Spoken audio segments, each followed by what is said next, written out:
My name's Jana, and this is my brand new networking. Um, so I want to be in the future a small business owner of a cafe.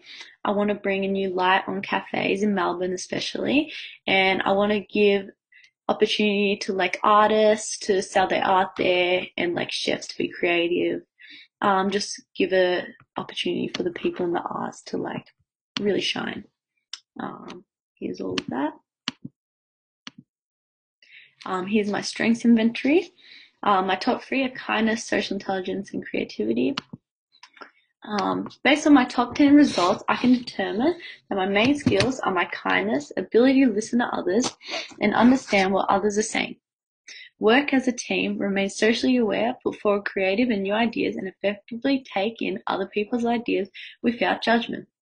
I believe these strengths are important to my future self, as if I continue with a non-judgmental and equal mindset, people will feel comfortable coming to me and working with me in a collective team, if it is in a personal or business type setting. In my case of wanting my own business, it is vital that employees, no matter their status, have their ideas listened to and respected. I hope in terms of my strengths, I am able to practice these characteristics, making my own business a place people actually want to be, invest in, and work in. All of this can lead to a professional and positive brand identity, which is what I desire.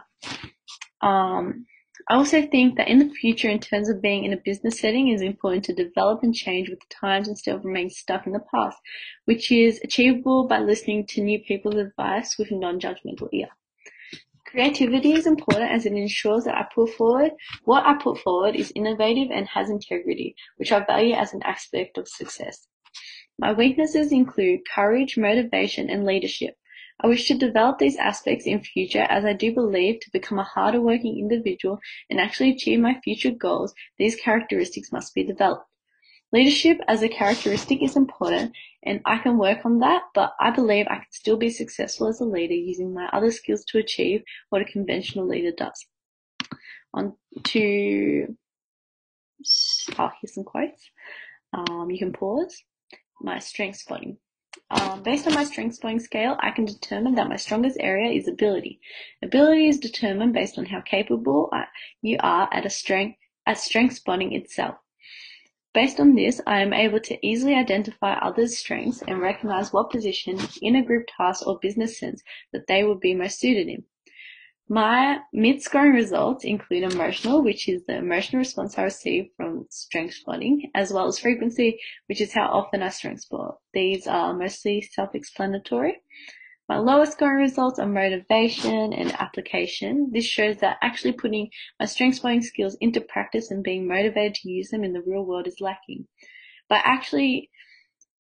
identifying this, I can now make more of an effort to actually use these skills in the real world instead of keeping them to myself. Onto the response to my video, you can click the link to watch it. The strengths highlighted from these comments include courage, determination, adaptability, and perspective. These characteristics are closely linked to the ones presented in the strengths inventory task. All these characteristics I believe I do have, and that they make me the capable individual I am today. Through my experience mentioned in the video, I was able to develop these listed skills and further now use these skills in my learning and everyday tasks. Based on this experience, I believe I can also work on my weaknesses by pushing and maximizing my strengths of determination and adaptability to eventually become a more confident individual in all areas. My initial networking map consists of mainly personal connections. In this section, I put individuals I know personally, but also have connections and experience in a business type setting. Having a social media influencer as well can help promote a business and help build a positive brand reputation. In the period of 8 weeks, it can be seen that my networking map has expanded upon. In working in a group project, I met 4 individuals who have expanded my network. They have not only expanded my network in a school-based sense, but also as they are in the same class as me, they also have similar aspirations to me. Therefore, if they form a connection to someone who can benefit them, they would potentially be able to refer me as well. In this period, I was also employed at the Beachcomber Cafe. Being newly employed, I've not made too many connections, but in future I could continue a strong networking connection to the cafe's managers. as they can potentially assist me in developing my management and organizational skills. This can benefit me in future as I too want to become a cafe manager. Within the strategic category, after watching the industry networking event as a part of school, I have listed the highly regarded presenters in my networking list. These individuals can provide guidance, give advice, provide linkage to a variety of other businesses, and ultimately assist me in gaining more stakeholders and connections. Onto my networking scale survey. I have a slight above average result in terms of my implicit networking beliefs. This shows that I regard networking as an effective strategy for business success and development. This is true as I believe by developing strong and positive network relationships, it is easier to become more successful, understand the industry, and be recommended and recognized on a broader platform. Despite my strong beliefs, networking and communication is an aspect of business I personally struggle with, as I have a quite reserved and introverted type personality. This is reflected in my results. In contrary to my strong networking beliefs, my results show a below average result in terms of actual practice of networking in all 6 categories.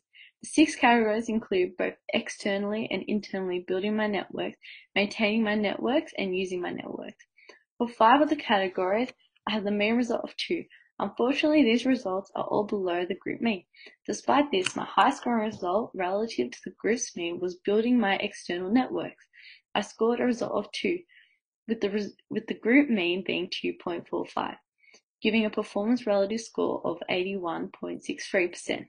This result demonstrates that my strongest ability is that I am able to build my external contacts, which are the contacts outside the people I already associate with. I believe this is true as in past I've reached out to external networks, building my external contacts, all to develop my own skills and find new opportunities, as well as frequently being referred by internal contacts to external contacts, building my networks. My strongest downfall is maintaining my internal networks. My result is 1.13 compared to the group mean of 3.24. I believe I personally struggle to maintain my internal contacts, as I do like to expand quite often and find new opportunities for myself, most of the time losing my internal contacts in the act. Overall, I believe that my personality, as well as the current circumstances of isolation, have drastically lowered my result. Being in isolation, as well as being in first year of university, I've lost most of my already developed network connections from high school. Being first year and in isolation instead of physically in class, I've not been able to develop my internal networking between professors and classmates, as well as not being recommended by professors and given opportunity to expand external networks in the real world. Despite this, as I do greatly value the skill of networking, I believe I will in future work on my building, maintaining, and using a networking skill. Full quote. The team charter. My team, Group 1, worked efficiently and effectively, even with the current isolation circumstances. I learned the importance of effective communication, organization in terms of attending meetings on time, the importance of delegation. In comparing our individualist and collectivism results, all of us had a somewhat similar percentage, which luckily for us meant our mindset for group tasks were all pretty similar. This worked in our favor as it meant we shared a similar ultimate goal, to create a piece of work equally divided with everyone putting in their maximum effort, which was beneficial for the whole group rather than just for one's personal sake, if they were trying to put more in than others to stand out. Most of us were team players, yet there was a leader, which in some cases felt like they were attempting to be more distinctive compared to the shared belonging characteristic of most of us. In this case, it was important that despite this one person pushing as a leader, that we all still had an equal say in our project. To combat this tension, it is vital that everyone remains listened to and respected on either end of the spectrum, which was achieved in our group. For my future self, I can use this experience as a guidance in future group projects. In terms of managing different personality types, listening collectively, ensuring tasks are submitted on time for the sake of the group, and working effectively through proper communication. And final quote.